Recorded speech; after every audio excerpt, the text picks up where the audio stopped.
Hey, Hey, hey, come on. hey, Come on. hey, Yeah. hey, Yeah. hey, what's happening, people? Guess what? It's the iBall Live. Get it? It's the iBall Live. Get it? It's the iBall Live. Get it? It's the iBall Live. Let's go. Come on in, everybody. Come on in. Come on in, everybody. Come on in. Come on in, everybody. Come on in. Hey. Come on in, everybody. Why? Because it's the iBall Live.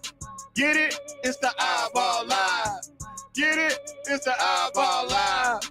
Get it? It's the iBall Live. Let's go. What up, what up, what up? And welcome to another episode of the iBall Radio Live Call-In Show. Y'all already know what it is. I'm your host, D-Will the Coach, also known as Derek Williams. And I'm here with my guy, Breezy, on the ones and twos. What up, Breeze? What's good? Man, y'all already know, man. And high school basketball. Yo. What's happening? What's up, Hoopers? Hey, Breezy. Man.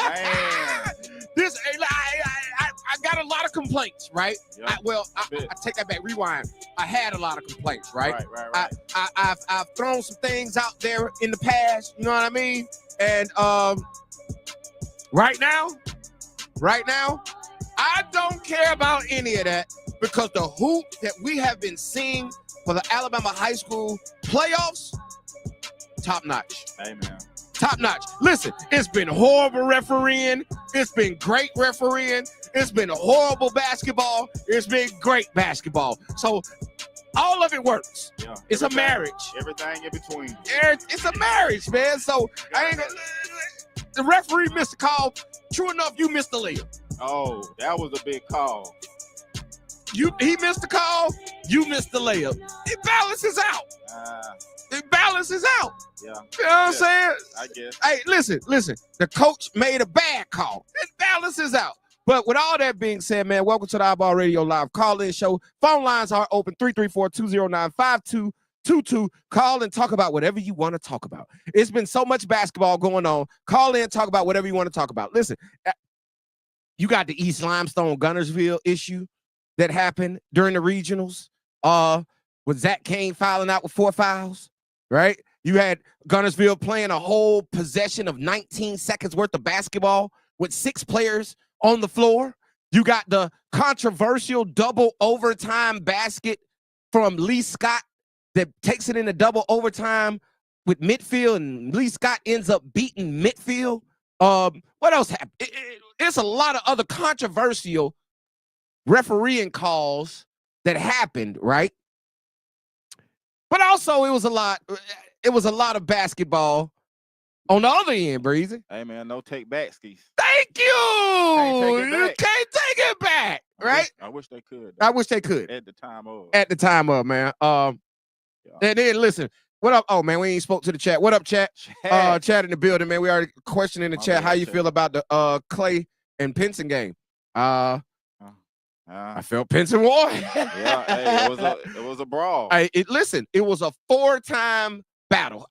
Didn't Muhammad Ali and Joe Frazier fight 4 times, I think, or they fought 3, something like that. But it was Muhammad Ali, Joe Frazier, because it was Muhammad Ali, Joe Frazier, because Pinson won. Clay Chalkville won the first game. Then Pinson went on to beat them 3 times in a row. Yeah. They beat him the second time. They beat him in the area championship. And they beat him in the regional final. Okay, 3 times in a row. 3 times. Y'all too small. Hey, y'all too. Hey, listen. Hey, y'all too small.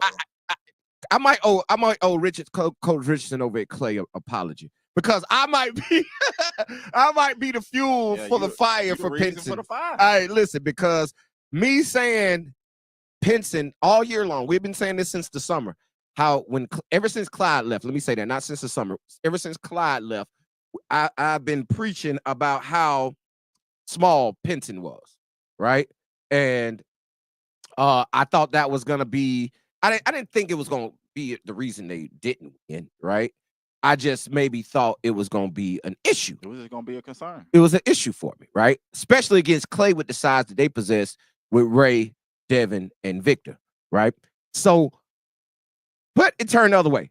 That game was Listen, we watched that game, Breezy. Yeah, we did. It was a nail biter. Yep. But I'm gonna tell y'all something right here. I'm gonna say this live on air right now off the top of my brain. And I had a little thought about it because I had a small conversation about it last night after the Gadsden City Oxford game when we left Jacksonville yesterday. Had a slight conversation through text message with somebody about it. But here's what it is. I'm gonna make this bold prediction, and I hope y'all out there in the world hear me. My prediction, because y'all know I'm right on a lot of predictions. And if y'all, we're gonna talk about that in a minute. Austin Wu Connors is 6A player of the year. Not mad at that. Austin Wu Connors should be the 6A player of the year. Period. Now listen, Devin Barksdale, for what he did yesterday and what he's done for Gadsden City, should be in consideration. Yeah. Jalen Alexander from Oxford, for what he did to get them to the point that he got them to on yesterday, deserves a mention. For sure. But the 6A player of the year is Austin Wu Connor. For what he did for that Pinson team, for what, man, stop. Man, stop. Hey, Watson, Cold World Watson. Cold World, we put that on your jersey. Hey, man, he just asked, are we still having our 10th grade team? Yes, sir, man. Y'all are good, man. We're going to have y'all ready real soon, Cold World. We're dealing with them little boys right now. We're going to get them little boys together, and once we get them little boys together, the reason we hadn't, we just, Squirrel, talking to Watson real quick, Cold World, the reason we hadn't done it yet because high school basketball season isn't over. We don't start high school AAU until high school basketball season is over. A lot of these other ones, they already out here doing what they do. That ain't what we do. We don't start high school season until high school basketball ends. So when high school basketball ends, we'll start our high school AAU. We only having a 10th grade team. So for the middle school and the little kids, we started them because middle school and little kid seasons are over. So we started with them. But we'll have y'all going here real soon. But yeah, so back to it, man. I think Wu is the 6A player of the year. I don't know. I would like the chat to tell me if it's somebody else out there that I'm missing. But the three top ones I had, between them three, right. And you know what I'm saying? Devin McKinnon can be added into that conversation. I think he would be, he would be a dark horse. But I really would put, I would put that award in Austin Wu Connor's hands. And then, Jalen Alexander and Devin Barksdale definitely deserve a mention. If one of those other two win, I won't be mad. Right? I'm just saying, I think after what I've seen, y'all know we've watched all the basketball this season. From what we've seen this season, man, I would say he's 6A player of the year. Now, I'm going to make my predictions for 7A is pretty easy. That's Dwayne Brown. Mr. Basketball, that's pretty easy. That's Dwayne Brown. Right? Like, I don't even know if that's even a conversation to be had. It's Dwayne Brown. You know what I'm saying? 5A, I don't know, man. Zach Kane had a good year, and we're going to talk about that controversy. Jaden Williams had a good year with Ramsey. We're going to talk about them bowing out early and what we think about that. It's so many conversations to be had. Yeah, it is. Like, because so much has happened over the last 2 weeks that it's incredible. Hey, Breeze, let's do this real quick. Since the chat up, and listen, we appreciate the chat, man. Y'all keep throwing y'all questions in there. We're going to answer them as we can get to them. But if you really want your question answered, man, call in right now, 334-209-5222. Ask your question live on air, and we'll be sure to answer it, right? We'll be sure to answer because I get on here talking, and I might not look at the chat. But I'm going to go into the chat right now, man. MA versus Hale County, what y'all think? All right, let's go there. MA versus Hale County, Breezy. Me and you were sitting right there for that basketball game at Alabama State in the semifinals of the Central Region. And I made a comment to you during that game. I said, this is the highest level game we're probably going to see all playoffs. And then we watched yesterday. You know what I'm yesterday saying? was crazy. Right, yesterday was crazy, and we're gonna get to that in a minute too. But yesterday was crazy. But MA versus Hale County, for that to be a 3A basketball game, dog, that was, man, stop. It had so many highlights. I think it had 9 dunks. I was about to say it had a lot of dunks. It was like 9 dunks in that basketball game, bro. A lot of dunking going on. I mean, Gage Mayfield showed me something in that game, bro. And I'm gonna tell y'all like this: Gage Mayfield's the hottest prospect in the state of Alabama right now. And y'all ready for this? I'm bold predicting tonight. There's enough people in here. I bold predict. It's another bold prediction. Breezy. What that? Gage Mayfield is the #1 player in class of 2026 in the state of Alabama. Yeah, I said that. Gage Mayfield of Hale County is the #1 player in the class of 2026. Hey, that's how you feel. That's how I'm gonna rank it. Everybody want to know what the ranking's gonna be looking like. I'm gonna tell y'all who #1 in 26 is Gage Mayfield. 6'8" Hale County. Bro, what I saw from him in that Montgomery Academy game, his skill set, and I can go back, and I think I've told this story on air before, but I remember sitting at the iBall TDB Elite Skills Camp 2 years ago, right? This was I think this was our 2023 camp. Yeah, this was September 2023, so a year and a half ago. We were sitting in there. Yeah, September 2023. We were sitting in Spain Park, me and Chill Will. We still got the pictures pinned to the iBall Radio Instagram page that Breezy took of me and Chill Will having a conversation. And we might even been talking about it then. But Chill Will says to me, man, Gage Mayfield a guard. Like that. And I was like, you think he gonna project? This was before his 10th grade year. So this was before last season. I was like, you think he gonna project to the next level? He's like, D, that kid gonna be a Division I guard. He's going to play the wing. Because at camp, he was 6'6", 6'7" at camp that year. And he was just rim protecting, rim running, right? He wasn't doing, but he showed flashes of his guard's ability. Bro, what I saw against Montgomery Academy, bro, his small space handle, his ability to play off the dribble, his ability to shoot off the dribble, his ability to create off the dribble, man, stop. Man, stop. That's a high major kid right there. Straight up. Gage Mayfield is a high major basketball player. And I know I posted on my story just a couple of hours ago, and you can go check it out, iBall Radio Instagram story. I just posted on there the number of players that are contributing. And let me not talk out my neck. I'm going to pull it up real quick. Let me pull it up.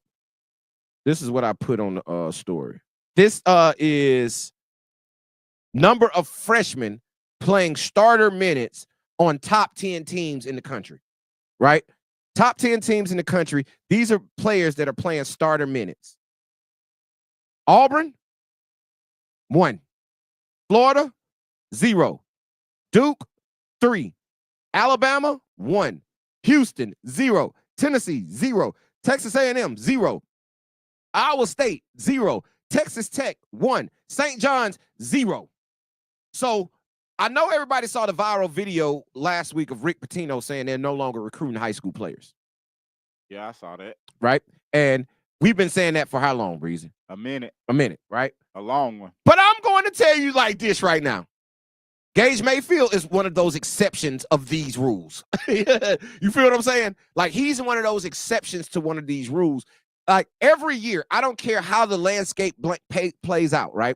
The landscape is going to play out how it plays out.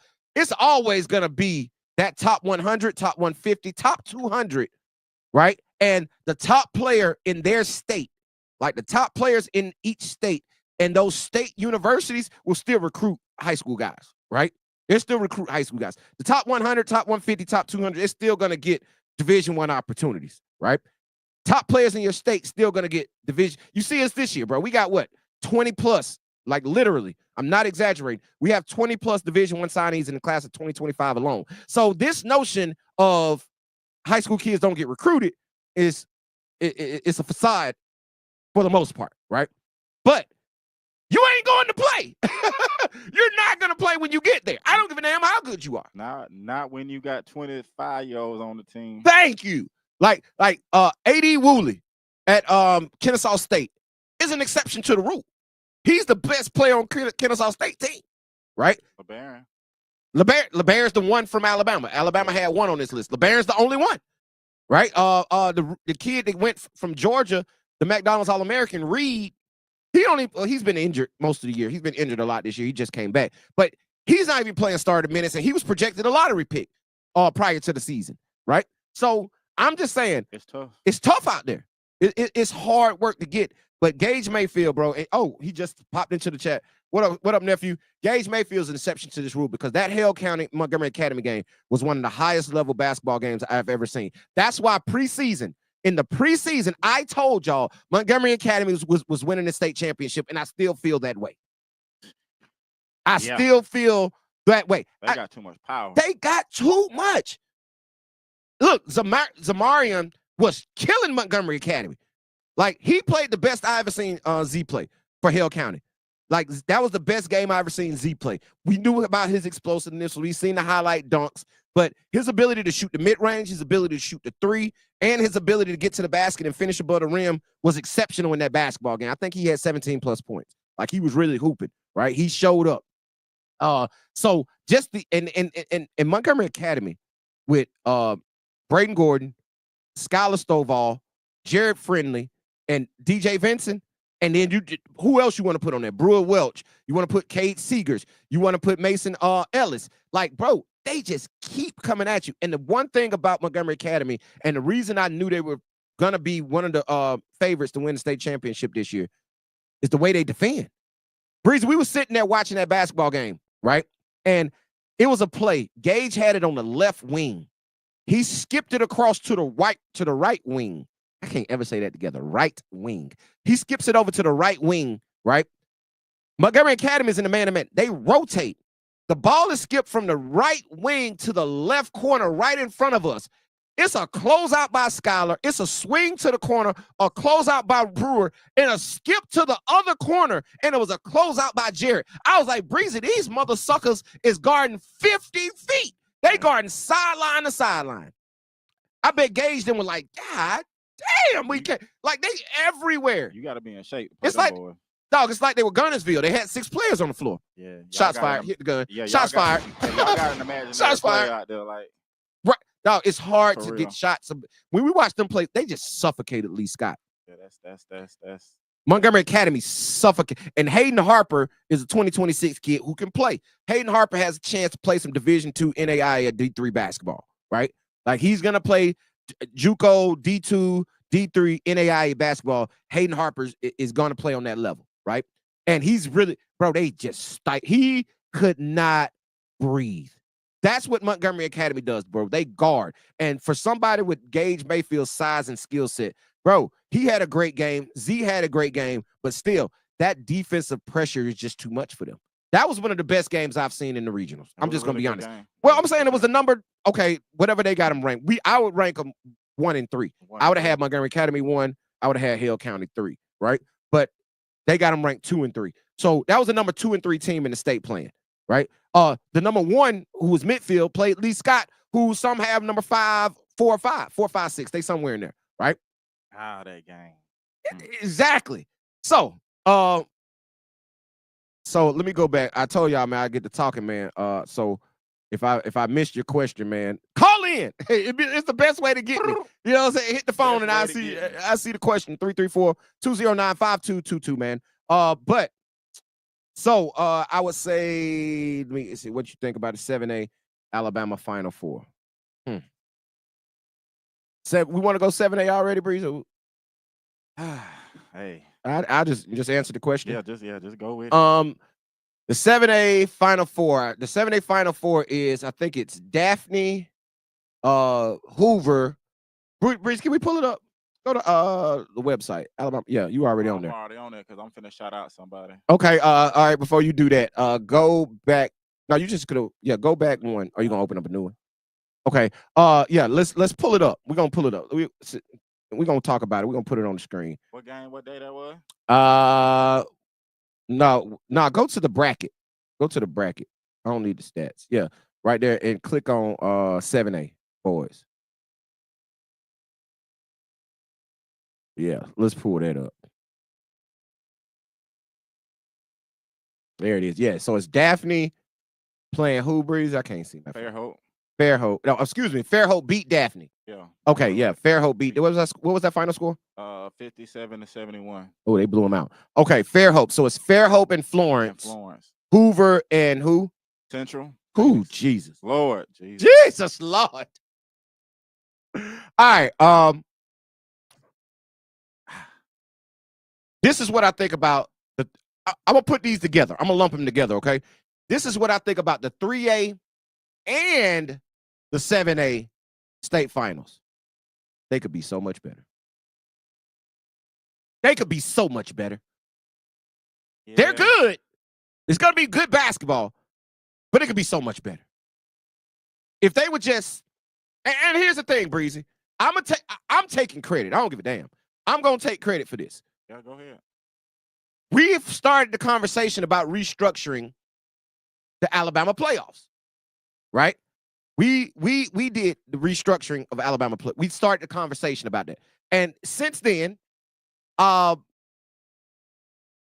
we did all those press conferences after those games, and we had 4 coaches, 4, during their press conference. And you can find all this on exclusive content on iBallradio.com. You can go pull up the full unedited version of our post-game press conferences at these basketball games on iBallradio.com. Click on exclusive content. If it's not up yet, it will be loaded very soon. But we're loading those press conferences as we go. But I would say this. 4 coaches mentioned in their post-game press conference about restructuring the Alabama high school playoffs. Whether it be, and one coach even mentioned, and that was Coach Ware at Hoover. I'm going to say it was Coach Ware at Hoover during his press conference after the Huntsville High game. He said, he looked right at me and said, I don't know if it needs to be reseeding or what it needs to be, but something needs to be done, right? Coach Burkett from Central Phoenix City, his post game, we standing right there, Breeze. What did he say?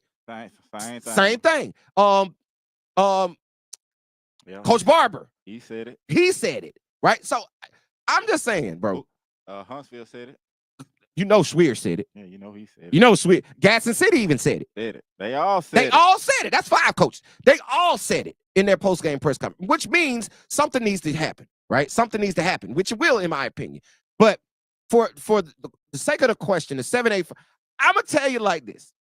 I called. Everybody's going to say that I didn't, and we're going to have to probably go pull the film and the tape on them, Breezy. Hey, you might as well go ahead and pull it. Who did I say was going to win? Who did I pick from 7A? 7A was Hoover. I picked Hoover. Everybody gonna say, no, you picked Huntsville High. No, I didn't.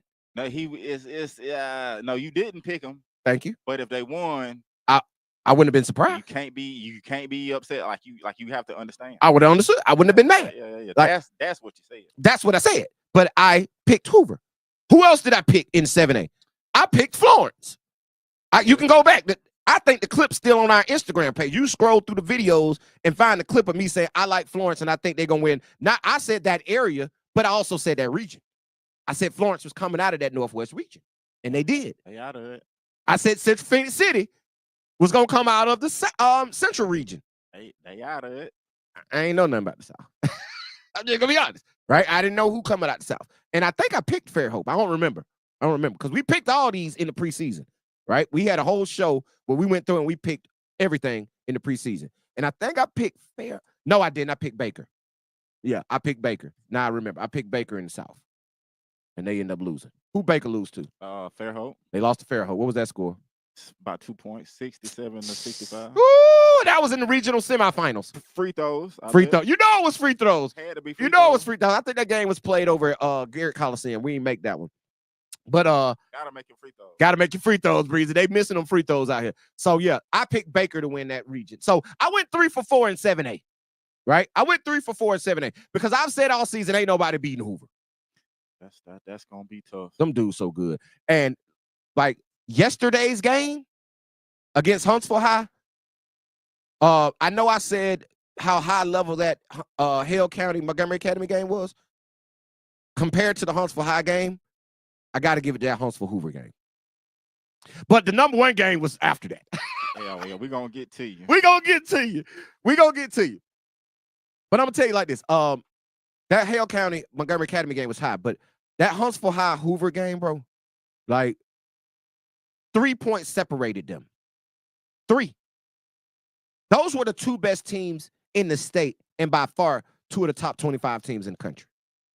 Like those were, and for them to be 32-2 and not be in Birmingham is a travesty. Yeah, that's a shame.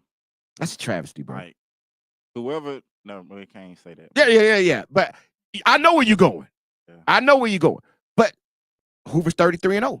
You had a 32-0 and a 32-1 basketball, and they probably should have been 33-0 because that Bob Jones game was an anomaly. It was just, that Huntsville City Classic game was just that. Yeah, it was a game. Like I say, it was the second most exhilarating game of the year. I might have some recency bias in saying that, but we got the call from the Huntsville High game. Y'all saw the excitement and the electricity in that gym. But that game last night, and that we ain't gonna get to yet, it overtook it. But to finish the question, 7A, man. Of course, I like Hoover to win. It's a shame that Central Phoenix City has to play them in this round. But I'm gonna stop saying that because guess what, Breeze? You got to play who's in front of you. That's how it go. It's unfortunate, but I mean, you got to win the game. You got to win. That's in front of you. No matter what, you got to win the game in front of you. So if you win, you win. If you lose, you lose. But Breeze, you say you want to shout somebody out. Is this on? Where you going with this one? This is You going left? Left. Yeah. I'm going for a girl. Oh, yeah, that's what I'm saying. That's left. Yeah, I do. Okay. Yeah. Just real quick before. Bear with it. Just until we get into what we finna say. Gotcha. I just wanted to shout out Kamaya Webb, because she came up to the table and I just like what I seen from her. Shout her out. She's only a sophomore. So only in 10th grade. This is a 2027. So next year, she's gonna really dominate. Okay. But I just wanted to give her a shout out because she did her thing. Okay, who was that? Kamaya Webb. Kamaya Webb from midfield. Kamaya Webb from midfield. Number 5. Listen, shout out Kamaya Webb at midfield. Let me tell y'all why Breezy had to shout her out because he would have got in trouble if not. I don't want to get in trouble. Hey, listen, Kamaya Webb came to the table during warm-ups of the semifinal game. I don't even know who they were playing. It was their first game at midfield was playing because they ended up losing, right? Yeah, they lost in the regional final. To St. James. Yeah, they lost to St. James, which is not something to be sad about. St. James girls good. Yeah. But she came over to the table. It was like, iBall radio. I need y'all to talk about me. We're gonna talk about you. Right? She said, I need y'all to talk about me. Yeah. Breezy said, you got it. All right, you gotta do something. Let me see something. Hey, what she went for in the game, Breezy? What was her stats? This was from the semifinal game? This was from the last game. Oh, that's championship game. Yeah, this was the championship game. You don't have the semifinal game when she asked this question? Because I gotta go back to it. I was looking at her something else. No, but she came over. We're sitting on press row. She comes over to us during warm-ups. Yeah. And says, iBall radio. She did that now. I need y'all to talk about me. Breezy says, well, you got to do something. Yeah. You do something, we'll talk about you. And she did something. And she went off. She did something. So definitely had to shout her out. Oh, I got her right here. She dropped 28 on them. 28. And how many rebounds? Montgomery Academy girls. She was 8 rebounds. 28 and 8. Hey, what's her first name? Kamaya Webb. Kamaya. Yeah, you get your shout out. Dog, she's hit the horn. She told us, talk about me. And then she commences to go out and get 28 and 8. Yeah. Little Angel Reese. Yeah. Hey, that's exactly what I wanted to say for real. She's little Angel Reese, bro. Yeah, man. She can't jump over a paper bag, but she finishes everything. She gobbles up every rebound. So yeah, man, shout out Kamaya Webb at midfield. She said we need to say her name, and her name deserved to be said. 2027, just a sophomore, just gonna be a junior next year, dropping 28 and 8 against Montgomery Academy in the regional semifinals at Alabama State. So shout out to her. So man, yeah, I agree, Coach Q. No reason that Dothan and Huntsville shouldn't be in the Final Four. Now, I'm gonna tell you like this: Florence deserves to be in the Final Four, right? They have been now they struggle at times this year. They had some battles, right? But those were a lot of rivalry battles. always missed rivalry. There it is. They had those also, right? And they struggled a little bit this season. Even at the Huntsville City Classic, they didn't have Bryant James. Remember, he was out with food poisoning, had the flu, right? So he didn't even play in the Huntsville City Classic. So they looked a little different around that Christmas time. But once he came back and got into the fold, bro, that team's good. And I don't know. I agree. The reason I agree, Coach Q, Hoover's going to bludgeon Fairhope or Florence. Like, bludgeon. I think they're double digits better than Central Phoenix City. I know it's tough to say.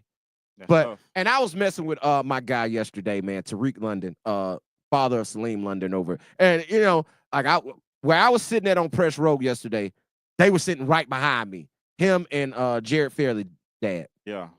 The whole family, both families, were sitting right behind me, right? And after the game, when Hoover beat Huntsville, Tariq was like, "Hey, D, come here." And I'm just gonna tell you about it. I ain't gonna tell you everything. But he was like, these are two best teams in the state of Alabama. This game should have happened in Birmingham. I was like, bro, I agree. Like that. I was like, man, I'm like Central tough. He was like, man, we're gonna I ain't gonna tell you the rest of the conversation, right? Because we went back and forth for a minute, right? Because I think Jacoby Hill's just that good. Yeah, he is. He is. And he got a vendetta. He is something serious. He got a vendetta, bro. If that game that they're against Auburn, their regional final game against Auburn, we sat there and watched that game.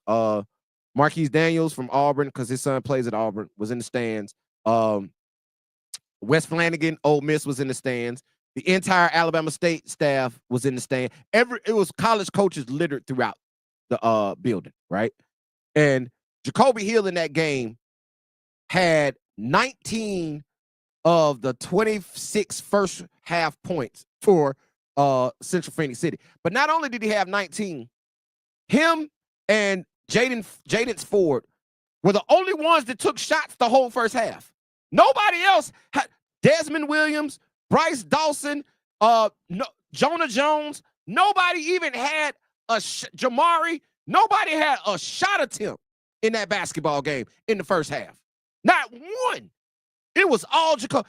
Jacoby Hill had 19 points. Auburn had 21. Right? So I get what Reek's saying. Those Twin Towers, Jacoby does a lot of his finishing in the mid-range and around the rim. And it's going to be a lot of space taken up with them two bigs, right? So it's going to be tough on him. I agree. But he's getting his. Do I think Central can win the game? No. I don't. But he going to get his.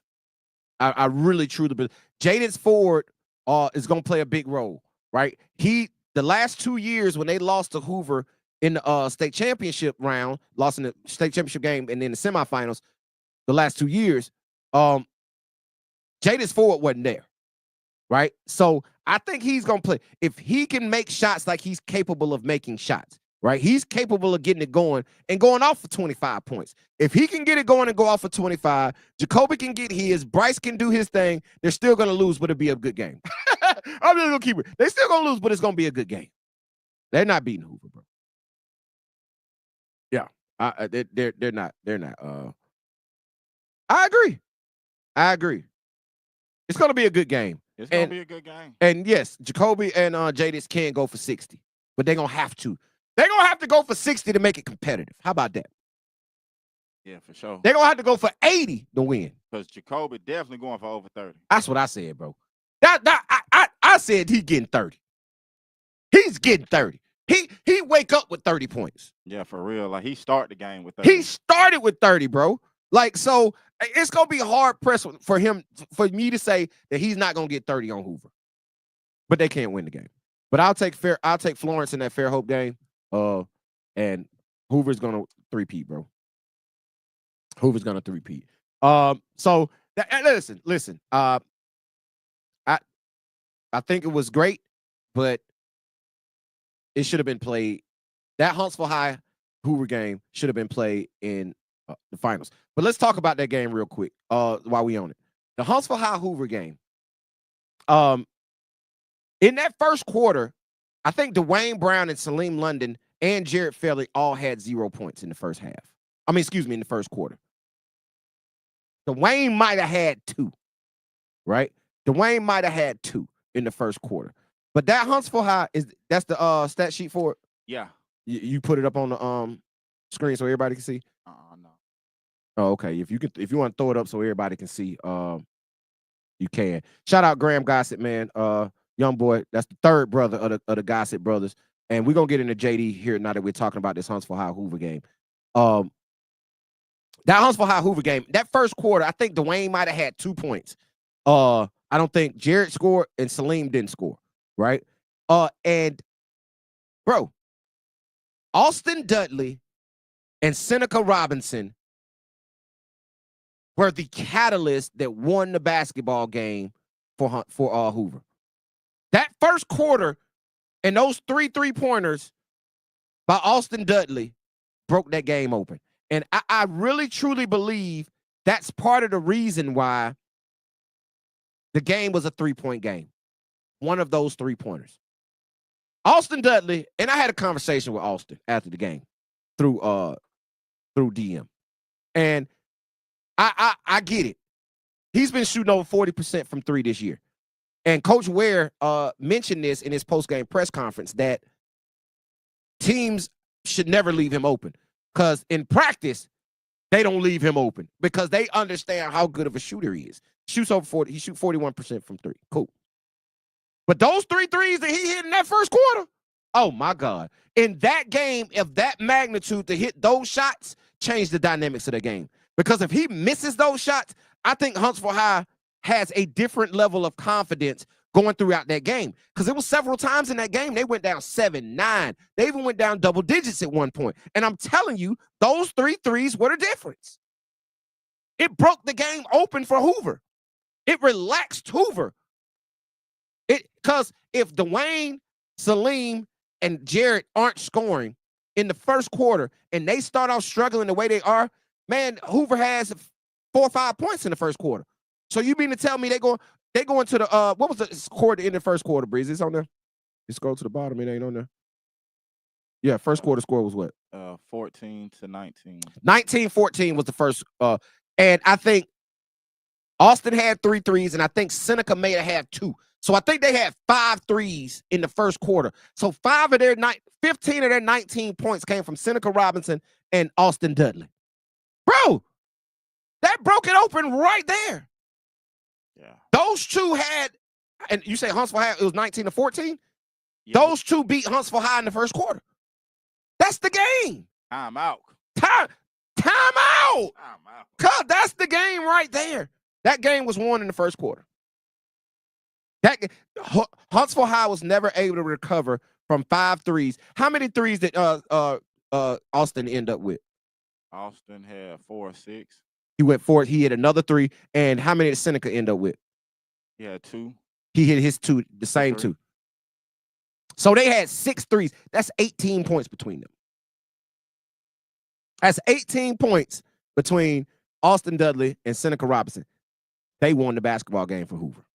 The others, all that star power in this basketball game, the others won it. And I'm going to tell you a quick story. I'm going to rewind back to where were we at? Where were we at early around Christmas time, Breeze, and we saw Hoover play? Was that in Oxford? We were in we were in Oxford. So many places. Oh yeah, probably so. Yeah, it was Oxford for the it wasn't. No, we weren't in Oxford. We were in Jasper. Jasper. Yeah. That was Jasper. When we met Miss Moody. When we met Miss Moody. Shout out Christy Moody, man. We were in Jasper when we watched them, and we talked, and I talked to Tariq in Jasper. And when I went over to talk to him, I sat down, he said something to me. He was like, D, man, you don't show the others, man, our other guys, man, enough love. He said it. He was like, man, you don't show them other guys enough love. I'm like, bro, what you talking about? He was like, man, you show all the big dogs love. You call all the big dogs' name. He's like, man, but these other guys need some love. Like that. I'm like, bro, I got you. Right? And how ironic Gotta have it. that those 2 that he sat in December and told me I needed to talk about wound up winning this basketball game for Hoover. The others won this game. It wasn't the star power.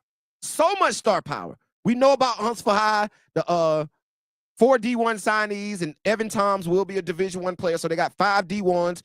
We know about Eli Stapler going high major D2 going to the league. Trayvon Purnell is a top 2027, right? Who has potential to play at a high level in college. Not ready to project where he's going to be at. You still got so that's a bunch of D1s on Huntsville High. Then you got the Gossett brothers still going to be there. All that, right? All of that. All that star power with Hoover's star power, and they call them the Big Three. And Coach Ware even alluded to it. He even said that's what he mentioned, the Big Three, which is Jared Fairley, Salim London, and Dwayne Brown. But Seneca Robinson and Austin Dudley won that basketball game for Hoover, in my opinion. Just look at, I watched the game with my eyes. I sat courtside and watched it. I'm looking at the numbers. I then went back and watched the tape. They won that game for Hoover. And I'm going to tell you something else. I've mentioned those 3-pointers that they hit and the points that they scored. But let me tell you what really won the game by the other in this basketball game.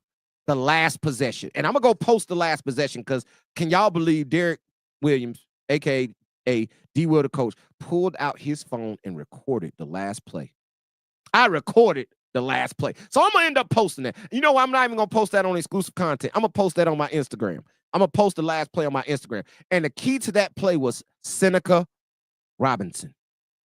Seneca Robinson literally, in my opinion, on that last possession, saved Hoover's life. Because if they get into the action, if Huntsville High is able to get into the action that they wanted to, that shot's going in. Right? The shot's going in. However, Seneca Robinson does something that is so minute in the minds of basketball players that coaches from, I know we've preached since a little level. We tell you, when you're guarding in the backcourt, we want you to turn that man 2 times. We want you to make him change directions 2 times. We call it turning him in the backcourt. And if he's turning him in the backcourt, Seneca Robinson made J.D. Gossett turn 3 times in the backcourt. It was 11.1 seconds.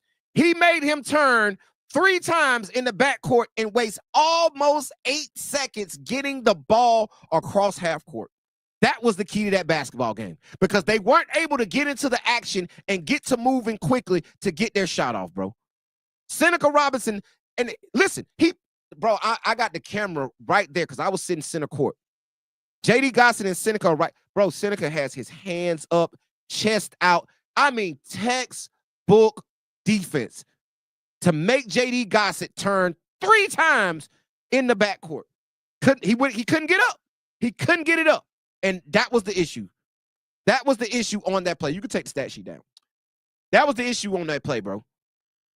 And shout out to Seneca Robinson and shout out Coach Ware for the scheme to say I'm picking J.D. Gossett up 94 feet. I'm not allowing, because what are we thinking, Breezy? We sitting there the whole time thinking, and you and Drake was sitting down on the other end. Yeah, it's coming to Simon.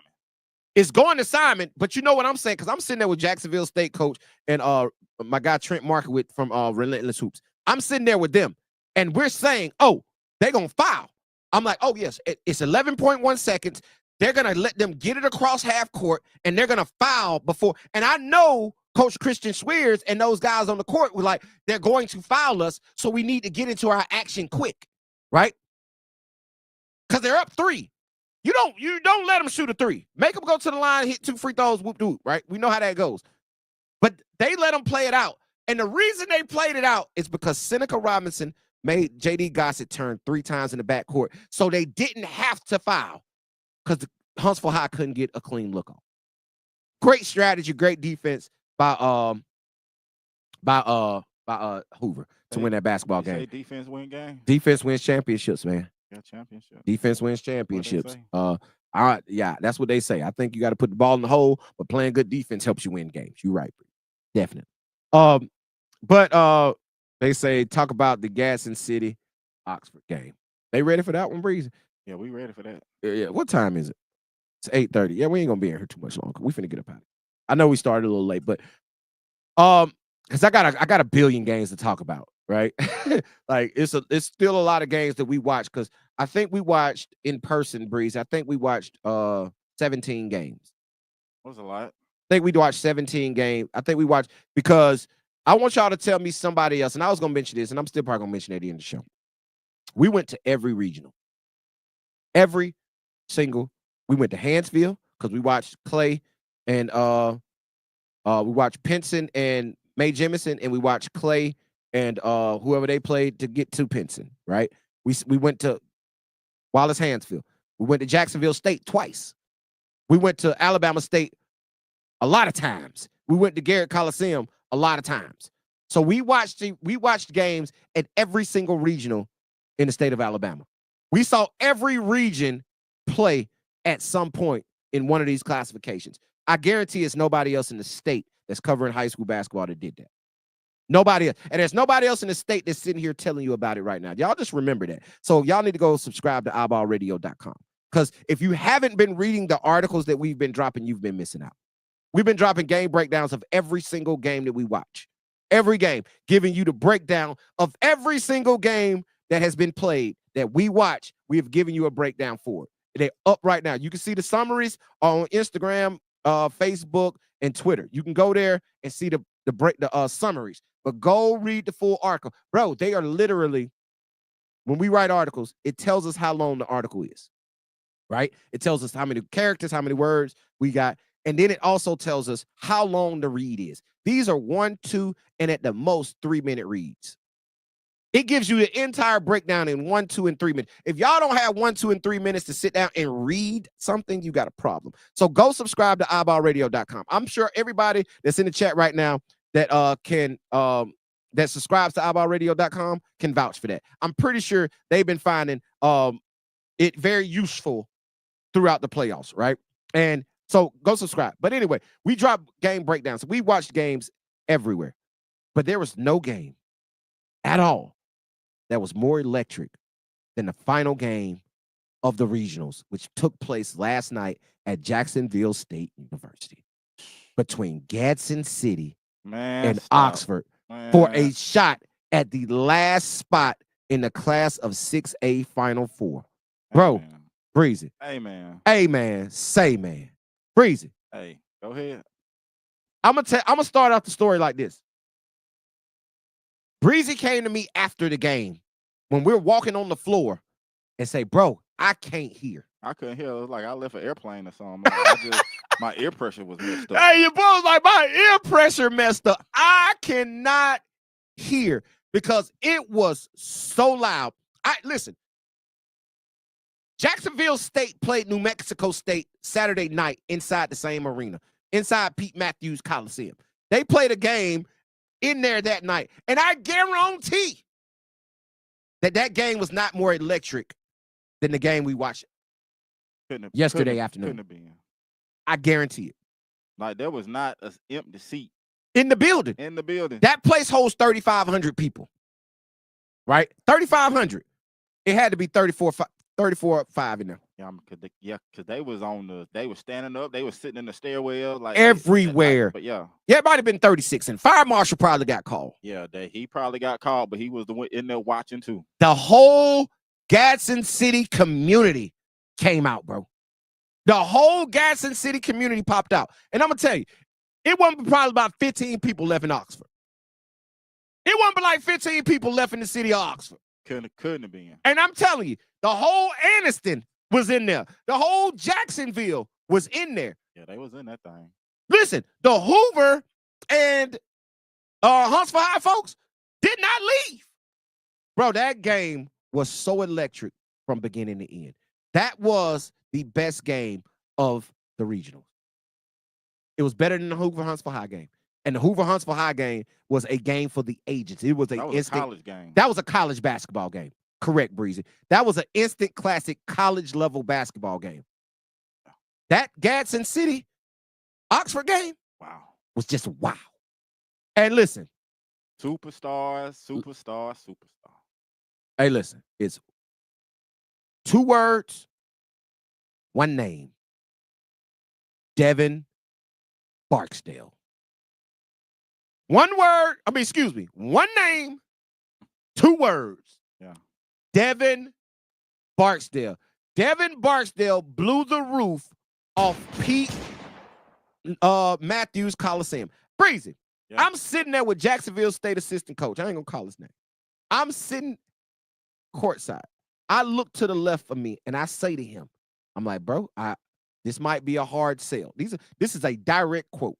I look at him and say, bro, this might be a hard sell, but ain't no way in hell Devin Barksdale should leave here without an offer. If I'm you, there's no way that Devin Barksdale gets out of Pete Matthews Coliseum without saying, Coach, I'm coming to Jacksonville State.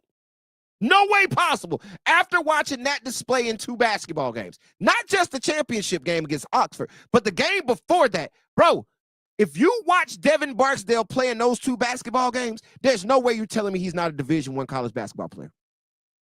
No way you're not telling me that Devin Barksdale cannot play Division I college basketball. And listen, we get it. And we're going to dive into this more now that the season's winding down. And, our content is going to change a little bit. We're going to start talking more about individual players. We're going to start talking more about little AAU. We won't talk a lot of AAU. Talk a little bit of AAU, but we're going to talk a lot about recruiting, right? We're going to talk a whole bunch of recruiting. We're going to talk a whole bunch about you players. You players will be the topic of conversation, which you always are, but we do a lot of game breakdowns and talk about the games and the teams during basketball season. We still highlight the players, but come this summer, when the basketball season ends, we're going to solely be talking about players. And I get the landscape, and we always tell y'all about how the landscape of college basketball has changed, how it's hard to play Division I. We even alluded to that in the beginning of this episode. But I'm going to tell you like this. Devin Barksdale, regardless of what you want to say, size, this, that, the third, man, that kid is a high-level player. He had them Kobe's on, too. Hey, listen, we got the article. You got the article with Devin, right, that you wrote in the beginning of the season that we ain't even dropped yet. But Breezy got a Q&A with Devin Barksdale from preseason. And Breezy didn't drop the article preseason because when we went to watch Devin play early in the year, I think it was at Minor, like during one of them, I think they had their little whatever holiday that was Labor Day or whatever it was, right? We went to that and Devin had on the AEs. And Breeze was like, man, I was gonna drop the article, but I can't even get a picture because the picture he got on AEs and he say he wear Kobe's. Right. He popped up in the championship game with the Kobe's on. And he went Mamba. He had Mamba mentality last night. Hey, Hey, man, because I'm telling you, dog, like to watch him and his high-level shot making. So let's break down that game. And listen, I'm talking to you about it now, but you can go to iBallRadio.com and you can read this for yourself. But Devin Barksdale scored 15 points in the fourth quarter. He had 11 in the last 2 minutes. But here's the thing. They were down 7. What was the score at the end of the third quarter, Breezy? End of the third quarter? Yeah, end of the third quarter. Was, where is it? At the bottom. That's it right there. That's it. Oh, nah, it just tell me the points. Yeah, that's it. Oh, it say 6. No, it say. Oh, it don't give you the final score. Just give you the quarter score. Give you the quarter. What was the score of the third quarter? For the third quarter. Yeah, I think Gaston City on score like 6 points, right? Yeah, it was 6 points for Gaston. And you ain't want to tell me them numbers, did it? Well, I was looking for the other number. Oh yeah. So what was the score in the third? 11-6. 11-13. No. 13-6. Yeah. 13-6. So the third, it was 13-6. So Gaston City struggled in the third quarter is what I'm getting at. They struggled. Devin Barksdale had 8 first half points. At the end of the third quarter, he still had 8. Right? He was stuck on 8 for so long. And as you see, they could not score. Jacoby Sharp was struggling with a little back issue, right? And you saw that from opening. I saw it in warm-ups. I thought he did it in warm-ups, right? But he said he had in the post-game presser, he said he had been dealing with it for a little while, right? It was something that they already knew about. So him having that issue, you saw him. He still had 18 and 12, right? He battled through it, right? 18 points, 12 rebounds. But that third quarter, they struggled to score the basketball. Devin Barksdale was non-existent. And then it became winning time. And we all know Devin Barksdale is a 2-time state champion. Let's not get it twisted. He is a 2-time state champion already. He's been there and done that. And he mentioned it in his post-game presser. He was like, man, on those other teams, I was just a piece. I was a role player. I was a role player. Yeah. I was, and like I say, you can go find all this on iBallRadio.com, exclusive content. If we hadn't dropped it yet, it will be up very soon. You got to go subscribe to see it. But he says in that post-game press conference, bro, he was like, man, I looked up at the scoreboard and I saw I had 8 points. And I was stuck on 8 for a minute. And the only thing I could think of was, man, I ain't going home. But he's been there and done that before, right? He's been there and he's done that. So he goes for 15 points in the fourth quarter, 11 in the last 2 minutes. He turned it way up. He turned up on him, bro. His level of shot making was incredible. I'm talking about crossover behind the back, step back behind the 3 fadeaways, bottoms. Yeah. Like he was doing so much. You got to call the Stoner Podcast or Filet to come narrate what he was doing. You need Filet to be like tween, behind the back, step back. You need him to do that because wah. Yeah, exactly. Because Devin was cooking, right? And that's Devin is a kid that's been in the lottery of the class of 2025 since its inception, right? I think he's been as high as 8, maybe 7, right? And he's a kid that's in this stat class of 2025s with all these Division I, like I say, it's over 20 Division I signees. Devin Barksdale's still in the lottery, right? He's somewhere still in that lottery.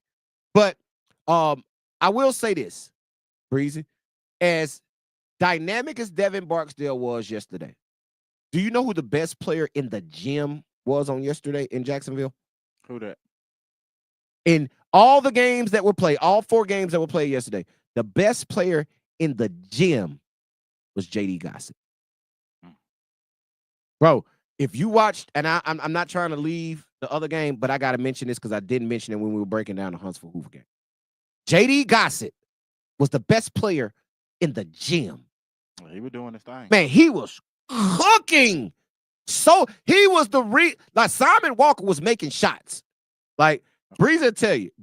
He was doing his thing too now. Breezy was like, hey man, if you don't like Simon Walker, you don't like basketball. You can't like basketball. He played with so much energy and passion. Like, yes. Like I'm a root for you. Exactly. If I don't even like you, I'm switching sides. Facts. Breezy came to me and said, man, anybody who don't like Simon Walker don't like basketball. And I would have to agree. And that's a t-shirt. Hey, Simon, NIL, baby. You done with high school basketball. We got an NIL deal for you right here. If you don't like Simon Walker, you don't like basketball. Because his energy and passion that he plays with is infectious. You could tell it permeated throughout the entire team. Yeah. That's why they were successful. He'll get you turned up. He will get you. He's going to make you play hard because he's playing so. He leads by example. You love that. You love a leader that leads by example, right? But JD Gossett, dog, his skill set and ability to attack that basket, and Jared Fairley, dad, was screaming it out all game. He's going baseline. He's going early in the year. What did I say about JD? He is the baseline killer. He the best baseline short corner player I've seen in years. And he was killing. Dog, he hit Jared Fairley one time. He went baseline on the right wing, did a little half spin move, and put his shoulder in Jared Fairley's chest and bounced off him and shot a little one-leg fadeaway. I was like, oh, my God. Right. I was like, oh, my God. That's tough. Like, when I saw that, I was like, oh, that's tough. And he wasn't scared to go up against Dwayne either. Bro, he was taking it to Dwayne's chest. To the rack. To his chest. He was taking it to the chest of Jackson Sheffield. Like, Lipscomb got a steal. Let's just keep it 100. Lipscomb got a complete and total skill. In my opinion, JD Gossett is good enough to play in the SEC right now. I can see that. He is good enough to play in the SEC right now. But back to the Gaston City game. That Jalen Alexander, and I know I made a bold prediction. If you missed it, I made a bold prediction in the beginning of the show, right? I said that I think Gage Mayfield's #1 player in class of 2026. For the longest, since the class of 2026 has changed, since the departure of all of those guys, the Caleb Holtz, the Clyde Walters, the Ladarius Gavan, Who else left? Somebody else left. Colbin Landrew. Since the departure of those four, Caleb, Colbin, Clyde, and Ladarius, the class of 2026 kind of was shaken up, right? It was a little shaken up, but it is in good hands. But since they left, Jalen Alexander has been the #1 player in the state since those guys left. Even when they were here, he was top 5. He was the 5th player. I think we had him ranked 4. I think we had him ranked 1 ahead of Colbin Landrew at the time, right? So he's always been a top 5 guy. Now, with all those guys leaving, we automatically move Jalen Alexander into that #1 spot, deservingly so. After watching this season and him having an incredible season, like, don't get it twisted. I'm not basing what I'm saying off the game that he played against Gaston City. And though he had 11 turnovers, right? He struggled turning the basketball over. He did have 14.6 assists, right? Well, I think he had 14 points, 6 rebounds, 4 assists. But those 11 turnovers, that really hurt his team, right? I'm not basing what I'm saying off of that game. That one game is not me saying this is the reason. I'm not basing it off watching the one game of Gage Mayfield versus Montgomery Academy. I'm basing it off the entire season. And this is splitting hairs because both of these guys, in my opinion, are high major guys. Right. They're high major guys. So I'm saying Gage Mayfield's #1 player in that class. Due to him being 6'8" and having that guard skill set. I think that his projection is just what I believe. Jalen Alexander is not far behind. Right? Diggy Coleman is right there. Jay Green is right there. MJ Jones is right there. Right? If you ask me, those are the top players in the state in class 2026 right there. I'm telling you, I'm putting Gage 1. How the rest of those fall, you'll see once we drop the lottery rankings. But, bro, the class 2026 is in good hands. With the departure of those guys, it's still in good hands, right?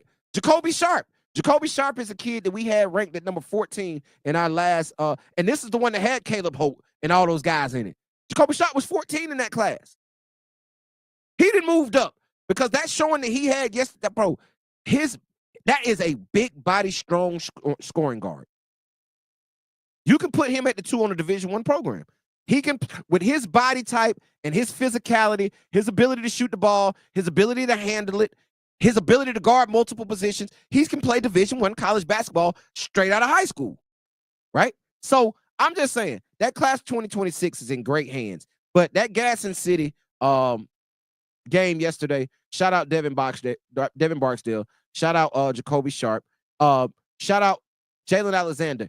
He had a great game. Marcus Perry Jr., 2027. He showed some toughness for Oxford. He showed some toughness in that game that I saw earlier in the season when we was at the Pete County Davidson, and we watched him play, and I did a player spotlight on him after watching him in at Pete County. But watching him yesterday, he showed some toughness that I love to see out of a young kid. He is not afraid. He got great size, for one.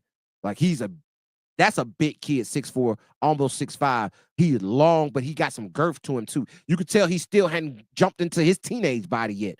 Once he jump into his teenage body, he going to be a man-child. I really like Marcus Perry Jr. But what he showed me yesterday, his toughness and physicality and his willingness to go in there and mix it up, because he got some big-time rebounds on yesterday. I'm talking about high-pointed rebounds. We knew he was bouncy because I didn't see him catch alley-oops, so we know he bouncy. We know he can shoot it. But his ability to go in there and put his nose in there and get rebounds was impressive. Somebody asked me the 3A state title prediction, Montgomery Academy. And I don't think it's going to be close. I think they got, I don't know who they got. I think they got Piedmont or somebody. And shout out to Riley Pinto, our guy Riley Pinto down there at Piedmont. And they got some players down there. But if that's who they got to play, too bad, too sad. You're going to get ran. Like, I think, I listen. I like Mars Bible, but I'm going to tell you like this. I think Montgomery Academy is 15 points better than everybody else. At least at the bare minimum, 15 points better than everybody. Period. I think they're going to smoke everybody for the state championship. And I'm going to tell you why. Watching them at Alabama State during the regionals showed me that the 94-50 won't bother them, right? 9450 won't bother them. And y'all all know that 9450 is the size of a regulation court, right? That's the big court. Most high schools don't have 9450 inside their gym. Huntsville High got it. A couple of other schools got it, but most schools are they're going 80, 85, right? They're not going to full 94, right? And some of them might be 40 some. You know what I mean? Like, so it's smaller courts in high school gyms. And being a big team and being able to press on a small court isn't at your advantage. But what it showed me is they're able to implement their full court, half court, three-quarter court, and quarter court pressure on the whole big court. And that's going to be a problem for 3A teams because they're so long and so athletic. Jared Friendly is a lottery in the class of 2027. Jared Friendly, the way he's playing, showed me he's a lottery pick in the class of 2027, right? He's playing just that well, right? So with the length and athleticism that they have at Montgomery Academy, it shows me they can play on a 9450 and their pressure can bother you on a 9450, right? And that's why I think they're going to run away with it. We got a question. Is Mars Hill winning on Tuesday? I got Mars Hill winning. Yes. I got Mars Hill and Montgomery Academy in the state championship game. Central Phoenix City versus Hoover predictions. I got Hoover. If you missed it earlier, I broke that down. I got Hoover over Central Phoenix City. Fairfield versus Jackson, possible championship game. Yeah, DeMarcus, shout out you. Fairfield and Jackson. I think that is a championship game. That's two state champions back to back. Jackson won the 4A state championship last year. Of course, we know Fairfield won the 5A. Fairfield moved to 4A. I've had Fairfield number 1 all season long. I had Jackson number 2 all season. Well, I think I moved to number 3 at one point, but they've been 2 or 3 all season long. And that is a potential championship game. I got Fairfield. I got Fairfield winning 4A state championship. So why Mars Hill over Houston Academy? Listen, the reason I'm taking Mars Hill over Houston Academy. Houston Academy showed me. Now, listen, if Houston Academy wins the game, I won't be surprised, right? It's not going to be like an upset, right? Because Houston Academy is more than capable, right? I just think Mars Bible scores it better. I think they score it better. Like, I've had Mars Bible 3-4 all year, right? But watching Houston Academy during the regionals, I was like, okay, they're formidable. Right? They can score the basketball. They can put up points. So it's not, I'm just picking Mars Hill because I've watched them more throughout the year. Right? I watched them a little bit more throughout the year. I saw them a couple times more. I only watched Houston Academy 3 times, 2 in the regular season, and then I watched their regional game. But so I'm just saying, I think they can score it a little better. But if Houston Academy, with that, Houston Academy plays a fast-paced game also. With that, I think it wouldn't shock me if they won the game, but I'm still taking Mars Hill. I got Mars Hill and Montgomery Academy in the championship game, and I got Montgomery Academy running away with it. I don't even think it's going to be close. Even if listen, if Houston Academy wins, I got them running away. Are they going to be running like Forrest Gump? Yeah. Listen, I tell them, Coach Q, they 20 points. they gonna dub everybody. It's gonna happen. And okay, Coach Q, I'm glad you chimed in. Tell them who I picked in the beginning of the year. Nobody thought it. Everybody was screaming midfield. Everybody was screaming midfield. I'm trying to tell y'all, man. Listen, if midfield beats Lee Scott Breezy, Montgomery Academy beats. Okay, they beat Lee Scott by 30. They would have beat midfield by 25. Straight like that. And I remember, listen, I did something earlier this year. I went to I went and accompanied somebody to a party. I was finna give all the information, but I accompanied somebody to a birthday party early before the season started. And it was a bunch of coaches at this party, right? We were at Maurice Ford birthday party, right? When the Maurice Ford birthday party, all the Birmingham coaches were there, right? All the Birmingham coaches sitting around, right? So I'm in the midst of all these Birmingham coaches preseason. So I'm getting all the Birmingham talk. This is when we went viral for Birmingham versus Huntsville, who has the best basketball. That clip went viral. This was during that time, right? So I'm sitting amongst all these Birmingham coaches, and they just throwing the darts at me, right? They throwing the darts at me. And midfield's in there, and I'm talking to Coach Jones, and he was like, and I remember Coach Howard at Shades Valley was like, man, he got that whoop. He got that whoop. Jones turns to me and says, I heard what you said. Got to see Montgomery Academy. I was like, yes, you do. So he knew it, right? He knew it preseason because he watched the show, what was going on. I hate that we didn't get that game, right? Yes, the ball was probably still in his hands. Yes, it was. Yes, it was. But midfield can't let that game come to that point, right?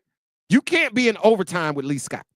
That was the issue. You were in overtime with Lee Scott. And what we always say, Breezy, if you let a team hang around, they'll beat your ass.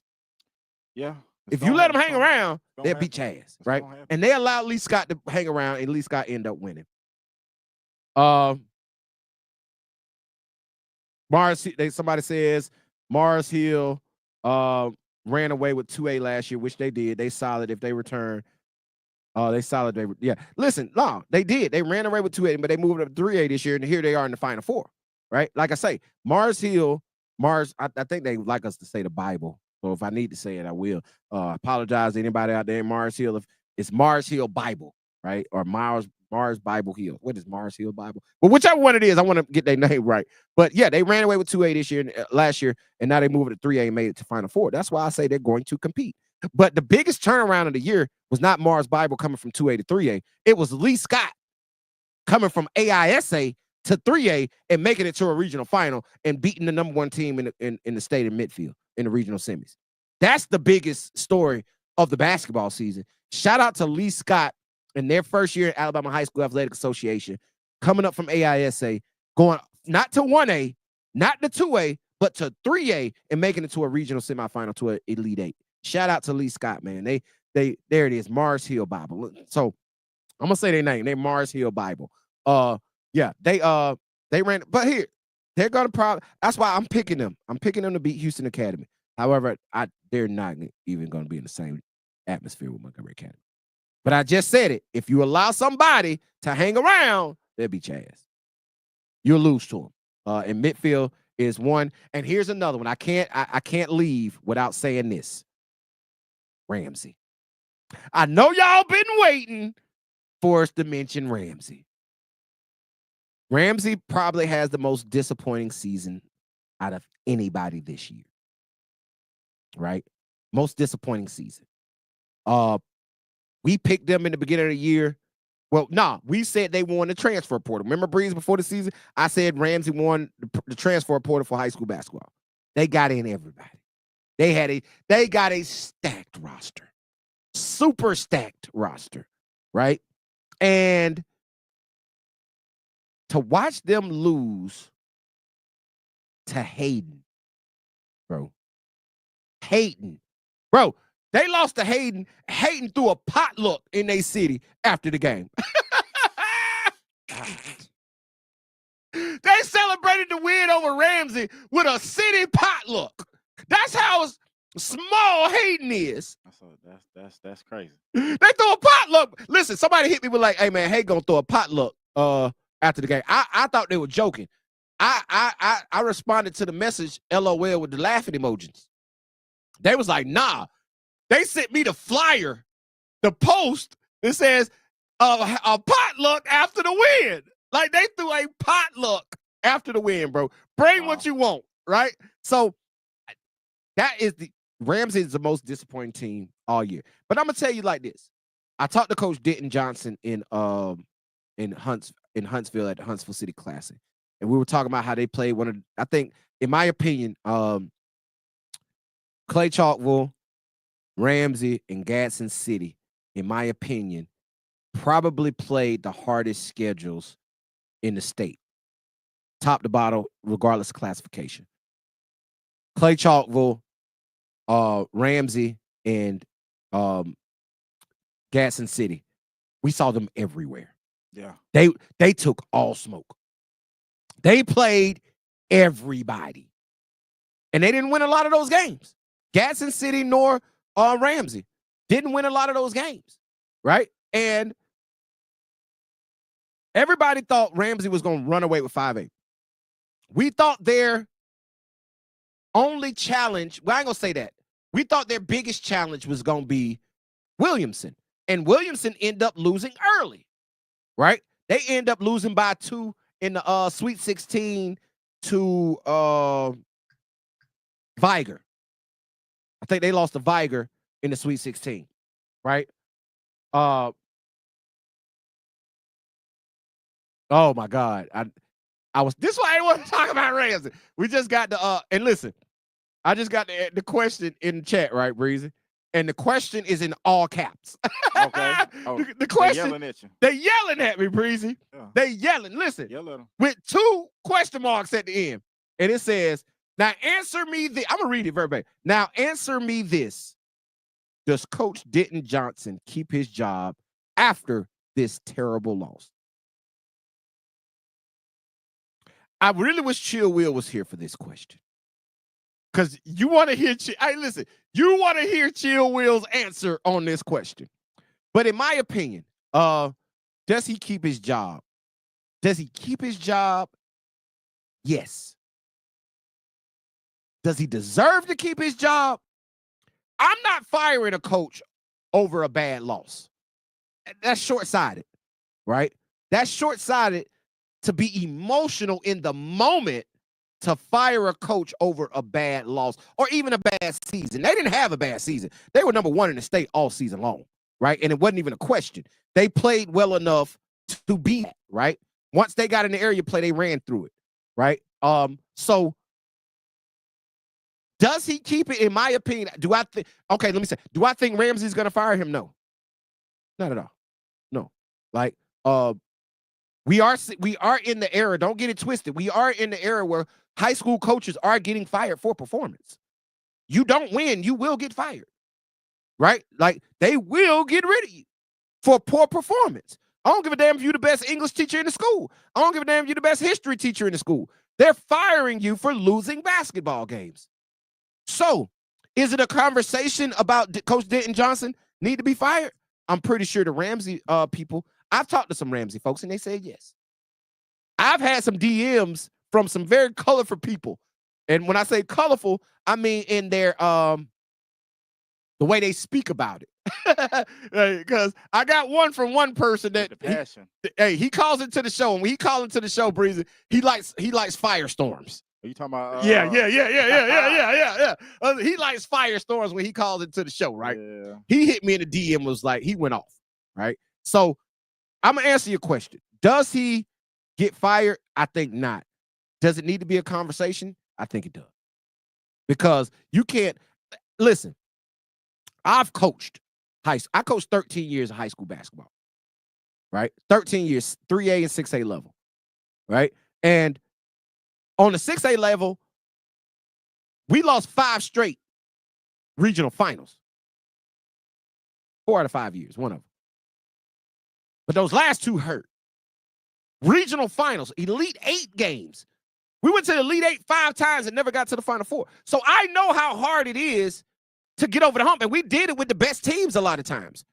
That 2020 team we had was really good with Rungy Gordon, Antoine Burnett, Greedy Williams, Malik, Potts. That team was stacked, right?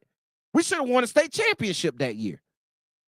But I know how hard it is to get there. So I'm never going to sit in this seat that I sit in now like most people do. Like, most pundits that go on the media when they leave coaching or they leave playing, like their conversation and their takes on things are completely different from what they were when they were players or coaches, right? I'm not going to sit here and be that person. Now that my seat has changed and I sit in this seat now, I'm not going to sit here and act different because I know how hard it is to get there.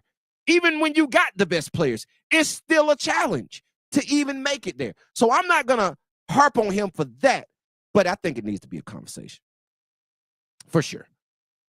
Listen, it might be best for Coach Denton Johnson to get out of there.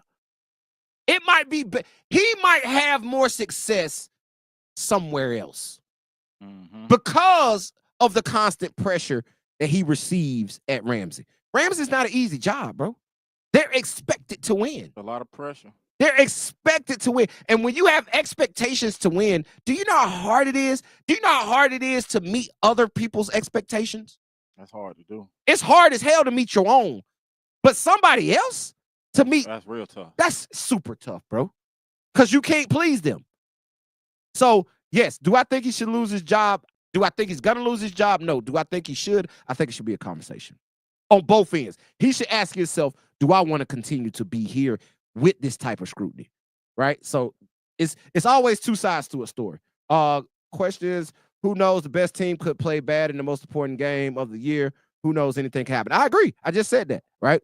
Like Montgomery Academy can easily get there and lose. Will I predict that to happen? No. Hoover could easily get there, play bad, finally play bad and lose. Am I going to predict that to happen? No, not at all. Not at all. He's like, this about 3 straight disappointing years for Ramsey. They should have won about 3 years ago against Lee Huntsville. Now, I agree. They lost back-to-back state championships to Lee Huntsville, to Jakari Lane, who is now killing it up at North Alabama. Jakari Lane, back-to-back 5A state champ, beat him twice. And that's when he had Keyshawn Murphy. But granted, he had, even though Caleb Brown didn't even play in the championship game that second year when they won, like he had Keyshawn Murphy, he had Carrington Keel, he had all those Division I players, right? He had Jaden Williams, he was young, but he was there, right? And he still hadn't gotten it done. And I know how hard it is to get it done. But damn, when you got all those years of top level talent on the 5A level and you don't get it done, it got to be a conversation. Yeah, that's tough. Yep.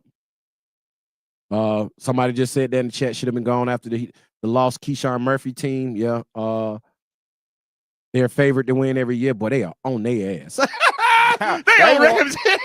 Out the door. They are on Ramsey's ass right now. And listen, out the door. Hey, listen, it might be warranted. I'm not saying it ain't warranted, Breeze. You just giving perspective. You just don't shoot the messenger. I'm just the messenger, right? So I would tell you, cuz I think so. Let me finish the what you call it.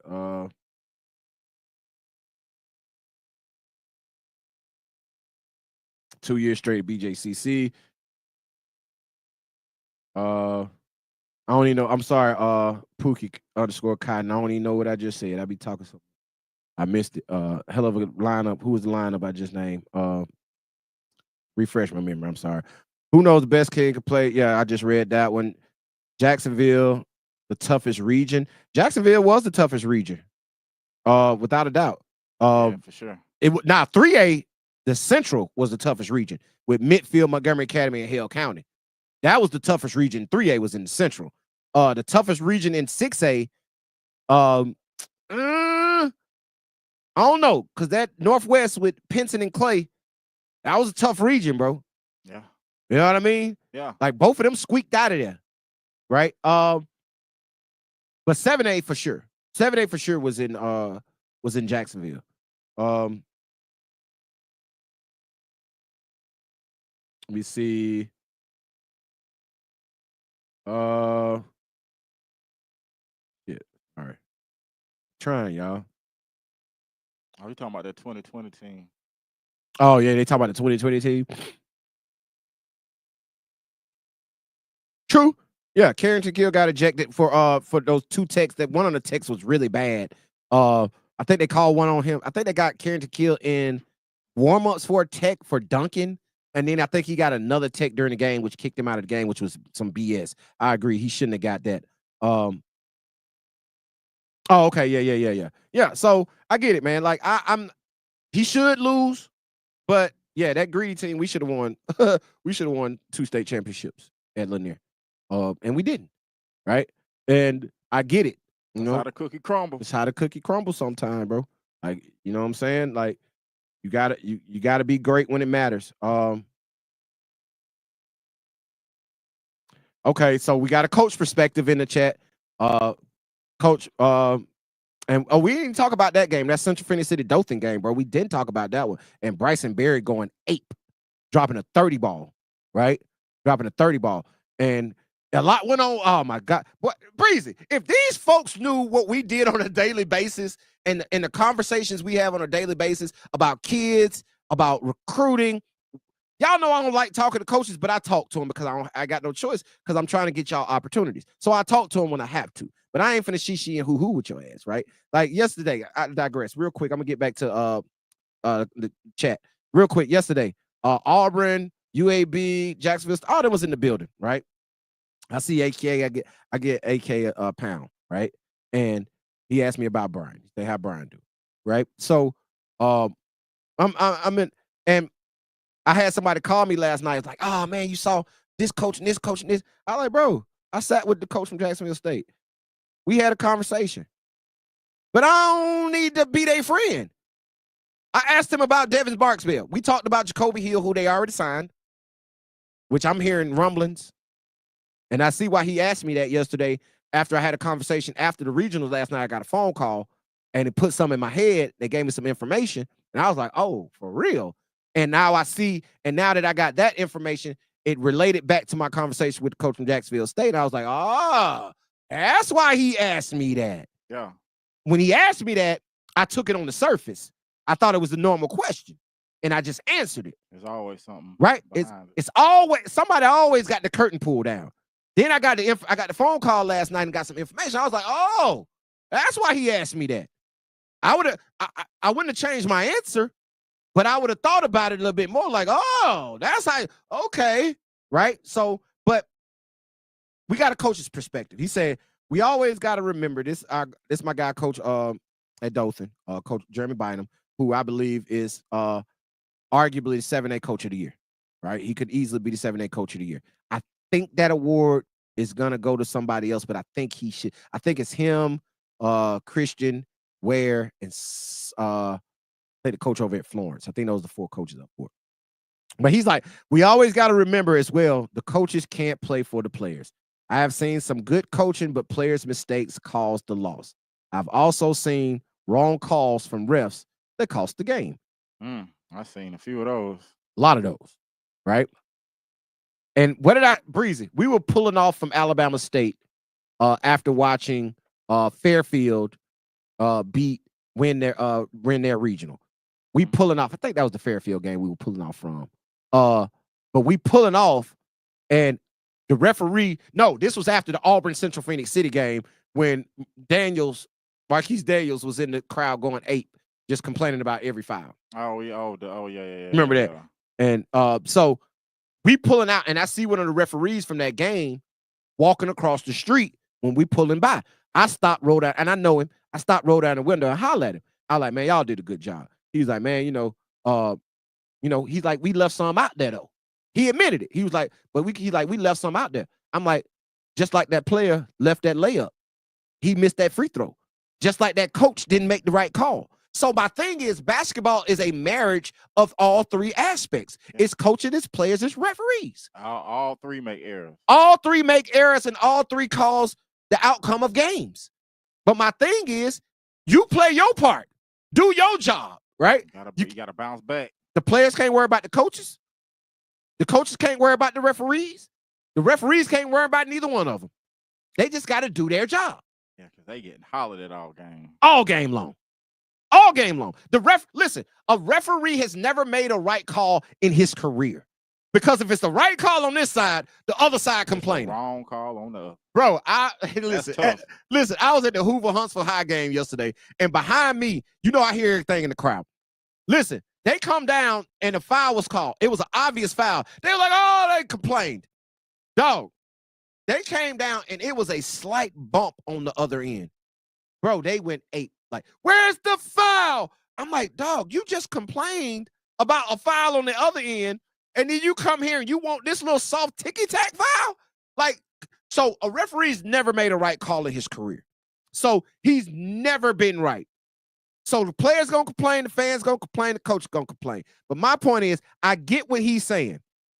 I get what coach is saying, but everybody got to do their part. I know as a coach, I've made some bad mistakes. I done made some bad mistakes as a coach. I didn't put players in positions that they shouldn't have been in at a particular time that probably caused the outcome of that game, right? Probably caused the outcome of that game. So I'm not going to sit here and say a coach is holy in and out. I've seen some referees, Gunnersville, let 6 players play for a whole 19 seconds, a whole possession. Still didn't call a technical foul. They fouled the kid out. They fouled Zach Kane out. He only had 4 fouls. They said he had 5. In the official scorebook, he only has 4. The official stat sheet that came out after the game, he still had 4.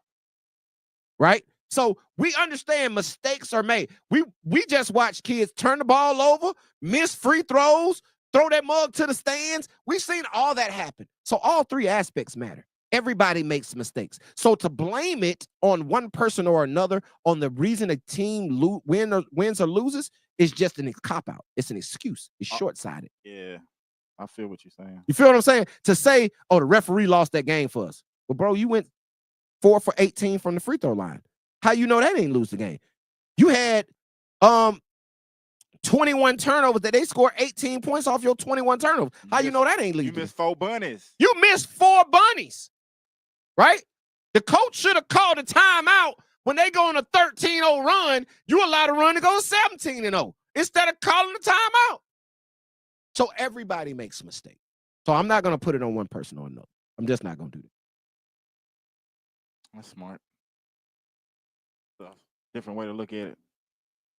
Hey, listen, Coach Bynum is, like I just said, Coach Bynum is one of the best young coaches in the state, hands down. Like, it's not even a question.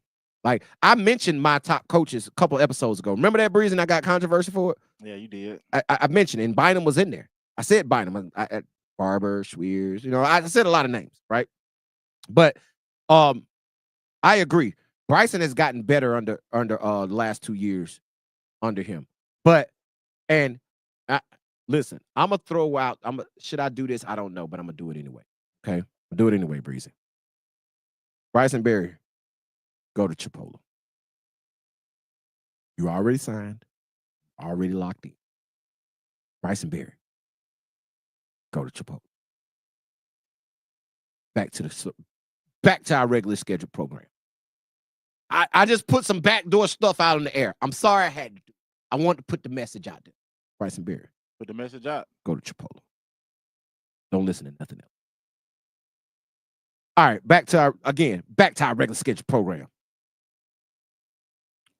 Yeah. Yeah, so yeah, exactly. Like when Carrington Kill, they mentioned Pokey_Cotton 80 says Carrington got injected and was an example of refs blowing the game, right? And you saw the referee on his face. He's like, you saw he knew he made a bad call. That's like the referee told me in the parking lot. He's like, we left some out there. I left a few out there. I know I did, right? But that's okay, because I know I left plays. The player know they left plays, right? Once you blow the whistle, you got to be stern with it. Oh, and once you don't blow the whistle, you got to stand by it. You got to be stern with that. Yeah, you got to stand on it, man. Stand on your business, man. That's all it is. I see Pinson in the building. Oh. 3 times in a row. You too small, Coach. 3 times in a row. Hey, Breezy, can I tell them about that song? Yeah, real quick? Yeah, go ahead. Real quick. So y'all know Barber put up his post, and he had TK and Cash 3 times in a row as his bumper music for the post, right? Just to give y'all a little history about me and Breezy used to bump around in the A, right? Mm-hmm. We had our own music studio. Now we got a podcast studio. We used to have a recording studio. We used to do the music pretty heavy, right? And TK and Cash were youngins then. Were they still in high school, Breezy? Yeah, they had to be still. I think they might have been still in high school. I don't think they were going to school, but exactly. That age to be in. They were high school age, but they weren't going to no school. Oh, they was in the studio. They was hanging around the studio with us, right? And it was just ironic that when that song blew them up, we was in we were in the studio with them when they recorded that song. 3 times in a row. So for Barber to put that up, and then, we know Barb threw his little shots at us. You know what I'm saying? We know he's throwing his shots at us. We know.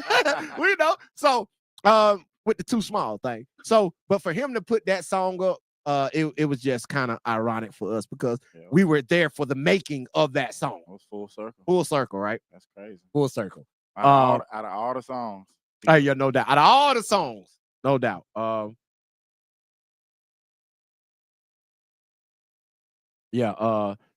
I'm gonna tell you like this, man. I'm gonna tell you like this. I thoroughly enjoy. It's a lot more I got to talk about, bro. But it's 9:00. I got a lot more I want to talk about. It was a great regionals. Like I say, we didn't even get into the Central Phoenix City Dothan game. Diggy didn't have the best game, right? But we know how good he is. I can't wait to start talking a little bit of AAU. And I will end y'all with this little AAU nugget.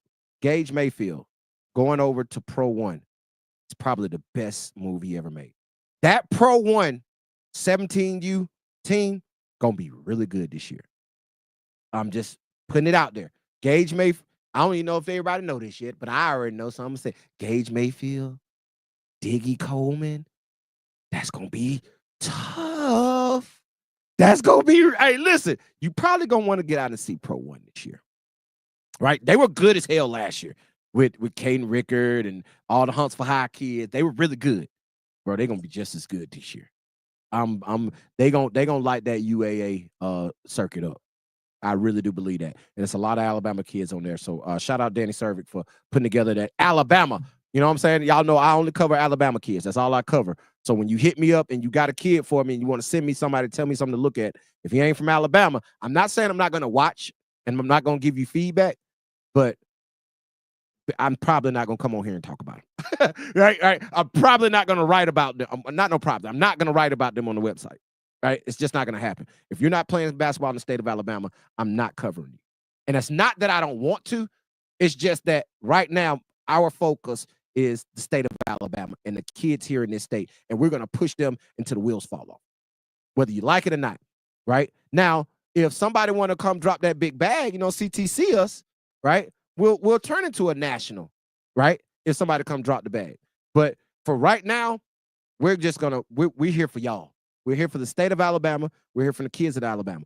If y'all only knew how much behind the scenes work we do for y'all, and y'all, like, dude, I didn't put some kids on this summer to some AAU programs that I don't even talk to. Literally. I don't even have conversations. And listen, never have had a conversation with them. You wondering why you got the call. You wondering why you got the call. And you don't even know me. Well, you probably know of us, but we ain't never talked about it. But you got the call, right? So we're here for that, bro. That's what we do. That's what we're going to always do. And it don't matter what, right? Whether the Alabama listen, shout out Ron Ingram. I ain't going to trip. Shout out Ron Ingram. Ron Ingram has, get the live hand claps ready. Ron Ingram has credentialed iBall. Shout out Ron Ingram. Shout out to Alabama High School Athletic Association. And I'm not talking about for the state finals. They always credential us for the finals and for the playoffs, but they have credentialed us for the year, right? So y'all know I was the only one getting my yearly credential before. Now, my boy Breezy, Chill Will, we're going to have our credentials, right? And working on my guy. I'm working on one more. Trying to let him get 4. I'm trying to get 4, right? Trying to get 4. But we got to keep working though, man. But shout out to them. But I said that to say, shout out to the Alabama High School Athletic Association. And I can't wait to have this conversation after the finals, because it's a conversation that needs to be had after the finals, because y'all know I've been talking a lot about the restructuring of the playoffs and whoop and all the stuff that we can do, right? All the stuff to advance the game of basketball in the state. Y'all know I talk about that all the time once the season's over with, and we're going to get back into that. So we're going to talk about the restructuring of the playoffs. We're going to talk about the shot clock. We're going to talk about the block charge circle. We're going to talk about those things extensively, right? And eventually they're going to let us in the room to talk about it with them, right? Because obviously they hear, because they talked to us about it. Tell them, Breeze, we sitting at the game. I got representatives from Alabama High School Athletic Association coming standing over my shoulder on press row, say, hey, man, this is why this is what, literally trying to have a conversation with me while I'm evaluating the basketball game about what we talked about on the show. They already got their rebuttals. They already got the rebuttals, and we hadn't even made our whole pitch. We only gave y'all part of the pitch, and they already got a rebuttal. So, and here's something about the Alabama High School, and I'm going to talk about this extensively once the season's over with, come next week. With the product we just watched at regionals and the product we're going to see next week in Birmingham is the reason they're not going to change. They're not going to change, Breeze. Because guess what? The product is what they care about. Product sell itself. It sells itself. That event is so high level and so well put on that they don't care to change it. I'm gonna give y'all some inside information real quick. If it ain't broke, they ain't gonna fix it. Oh yeah, we doing nightly recaps of the finals. Yeah, we doing live recaps from press row at the finals. We're going to do live recaps every night after the finals. And of course, we're writing articles on every game that we watch. All of that will be up on iBallRadio.com. So if you don't subscribe to iBallRadio.com, all of this information, all of this content that we're going to be dropping, that we've been dropping, and that we're going to be dropping over we dropped over the last 2 weeks, and we're going to be dropping over the next week. If you don't subscribe to iBall Radio, you're going to be missing out on a lot of content. You're going to be missing out on a lot of kids getting their name called. I had a coach tell me the other day, he read an article of mine on the website because he subscribes, and he asked me about a kid, and I told him about that kid. Right there at the regionals, Division I, right? So if you don't subscribe to iBallRadio.com, that's on you. I suggest you go subscribe to it's $4.99, bro, for all this information. And the information that we're going to start dropping, when we lock into the basketball season, we've been locked into the season. We've been talking about teams and the game. Bro, we finna lock into our players. That's all. All we're talking is recruiting and players come the entire spring and summer until next basketball season.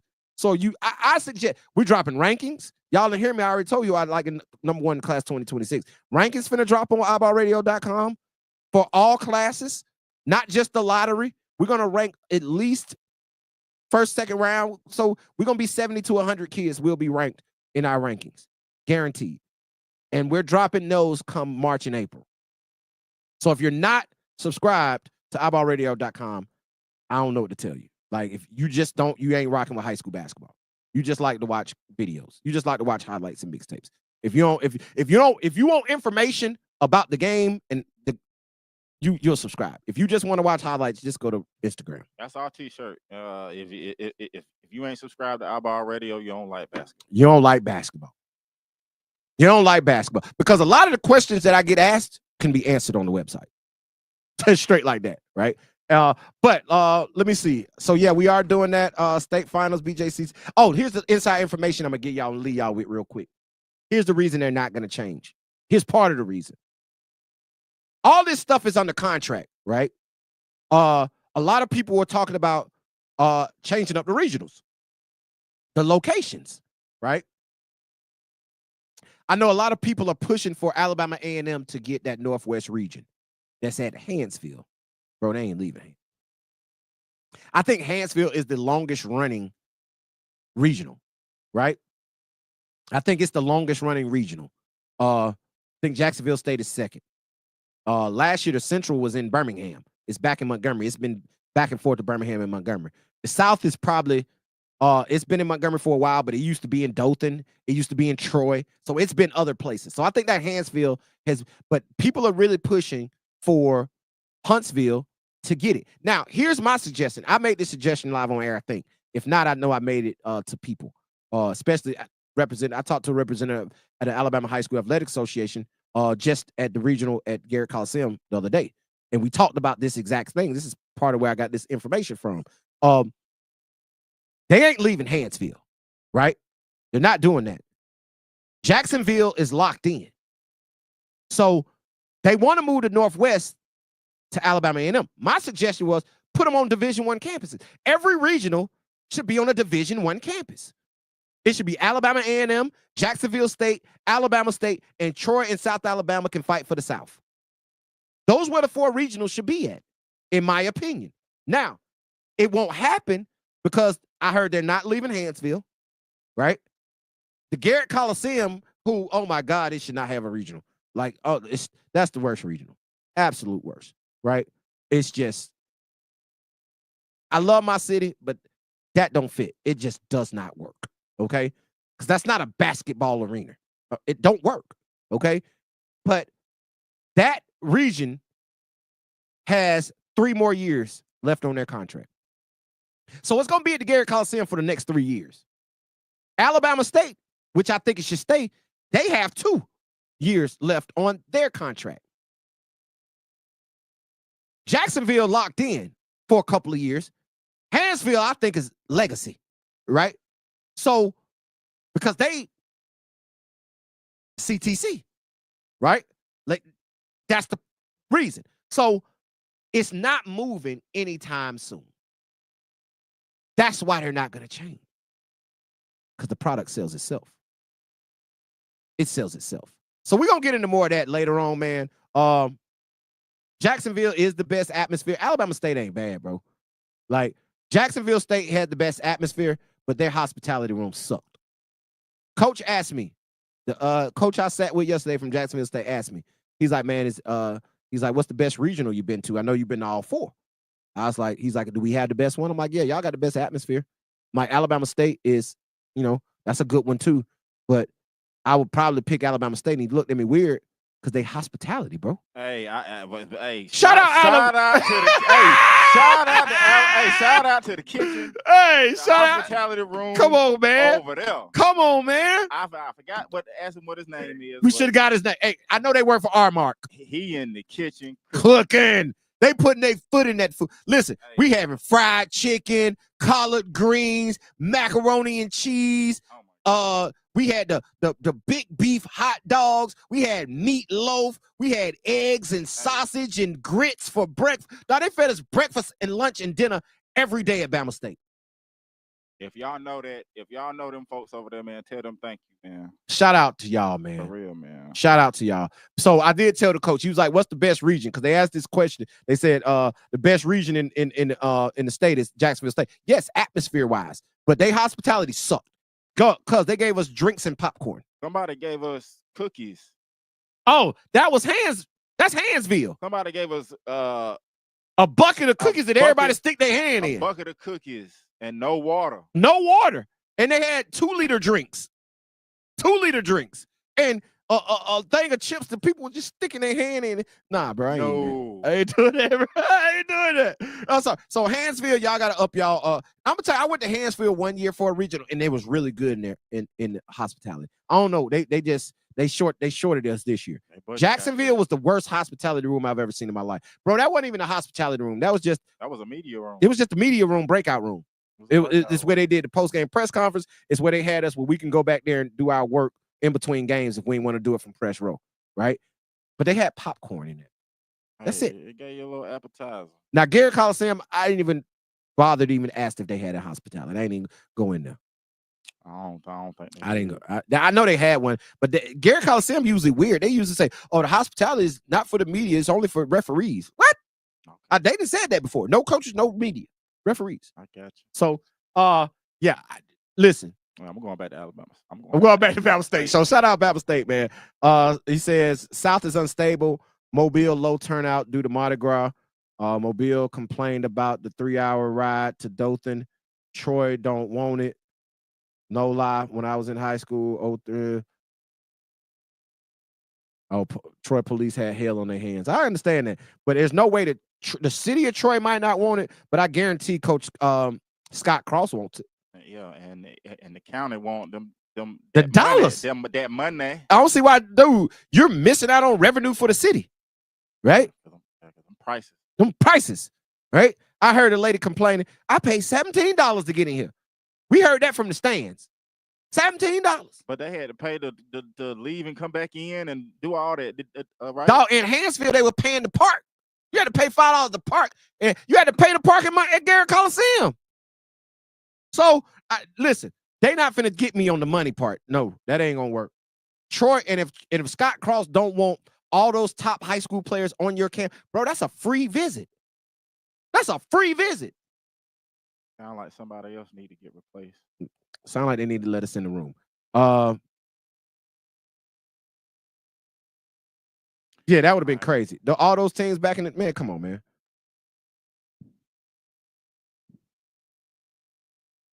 Yeah, so they say Garrett Coliseum got to be free. So they let them do that over there for free, cuz it got to be, cuz that's terrible over there. Dog, everybody hand in the cookie jar, bro. I wasn't doing it. I ain't doing it. That's what's up. That's a different breed. That's a different breed. Breezy, man, let's get up out of here for the night, man. Appreciate y'all hanging with it. Run the music. Shout out, man. Shout out, man. Anybody else we need to shout out for you run the music? I just want to say thank y'all to every kid that played and put their heart in it, left it on the floor. It's been a tough season, hard season for a lot of y'all, a good season for a lot of y'all, a rough season for a lot of y'all. But I just appreciate y'all doing what y'all do. Hey, thank you to the players, man. Appreciate y'all for giving us the content and giving us something to talk about each and every week. Thank y'all. And look forward to next year. Yeah, we look forward to next year. And like I say, I think I did this last episode, Breezy, that we had. I gave a shout out to the whole class 2025. I told them thank you. I think I did that before the playoffs started. I told the whole class 2025, man, thank y'all for all y'all have done over the last 3 or 4 years to give iBall Radio the content that we've gotten, right? And shout out to Huntsville for the chemistry that they got going on over there with they starting five. Man, Christian Swears has built a great atmosphere up there. You know, and they've been playing together for years. Hey, man, shout out. Listen, let's do this. And I don't want nobody to get mad at me. No. And they probably will, but I don't care. That's how but it works. Shout out to JD Gossett, Simon Walker, Eli Stapler, Braden Rivers, and Josh Bowman. Those 5, Nunu, shout out to you too. But those 5, I'm going to be honest with you, bro. Those 5, a couple of years ago, locked in with us and have been locked in ever since. Simon, Josh, JD, whenever they see us, they make an effort to come over to speak, right? I remember at the Huntsville City Classic when they lost to Bob Jones. Remember them boys came up there after the game and was like, hey, D-Will, we just want to come up here and holler at you. The boys had just lost the only game they lost all season. Yeah. The heartbreaker. They were in the locker room crying. Yeah. And afterwards still came upstairs to where we were. We had just got through the interview with Caden Rickard. And the boys came up there and spoke. So shout out to that crew for what they did for high school basketball in the state, what they did for high school basketball in Huntsville. They deserve their flowers right now, right? And I know it's a lot of other teams, and like Hoover's, we're going to give Hoover theirs. They could probably going to win another one, right? Central Finney City kids, really, I'm talking about the Florence kids locked in with us. Jalen Blackwell been locked in with us. Jalen Chandler, those boys came and hollered at me. The Fairfield boys, MJ, Jeff, DeMarcus, them boys came and hollered at us. Every time they see us, they always come speak and holler. So like I think I mentioned Central Finney City, Bryson, digging them, always shout out. They stay locked in. So shout out to all of y'all, right? And we just want to, like Breezy was saying, thank y'all, man. Thank y'all for making high school basketball worth talking about, right? Thank you for making it worth talking about, because we wouldn't have a job. We wouldn't be sitting here if it wasn't for them, right? And each and every year is a new crop of kids that come up. So I'm telling y'all, go fill out your player card on iBallRadio.com. If you're in here, tell everybody to go fill out their player card on iBallRadio.com. Go fill out your player card on iBallRadio.com. Click on player. It's free to fill out. Put your information on there, because when coaches call me and ask for your information, I send them to the website. If you're not on the website, they can't get your information. And if I don't have your information to give to them when they call me, because I had a couple coaches call me and I had to pick up the phone and search down your information. I shouldn't have to do that, because we have a platform for you to put your information there where it's easily accessible for us to give it to coaches and for coaches to pull up on their own. All right. So go fill out your player card on iBallRadio.com. With that being said, Breezy, run the music. Yeah. Appreciate y'all hanging out with us, man. Had a little technical difficulties in the beginning, but we got right. We had a lot more to talk about, but it ain't enough hours in the day to talk about it.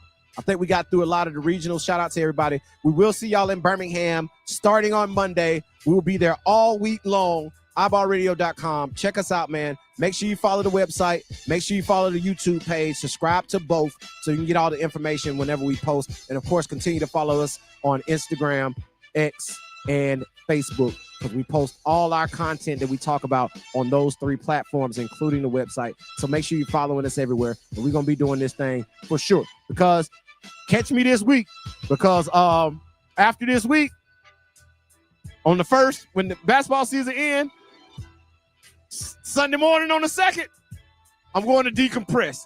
Y'all can say I deserve a little vacation. I deserve a break.